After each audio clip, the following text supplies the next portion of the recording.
Hello Itins! May revelasyon ang sikat na kolumnista at talent manager na si Uji Diaz regarding sa issue na kinasasakutan ni Ted Filon at Justin De Dios.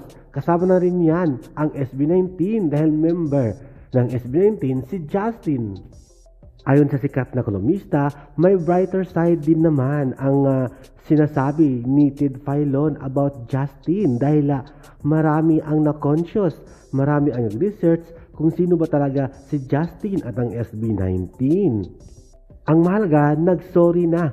Humingi na ng tawad si Ted Filon at sana ay magkapatawaran na ang dalawang side o dalawang partido. At heto nga, nalaman ni Uji Diaz, sikat na kolumnista at talent manager, na si Stel ay magaling at maganda ang boses dahil nakita niya ito at napanood sa Bingo Night Plus recently lamang. At si Justin, nag-research si Uji Diaz na totoo talaga na matangos ang ilong ni Justin at mana sa pamilya, lalo na sa ina.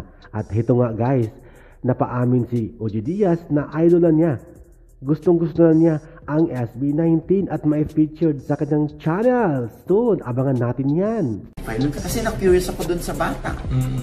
Tinignan ko kung nagsasabi siya ng totoo. So ako nagsasabi ng totoo, hindi peke yung ilong ng bata.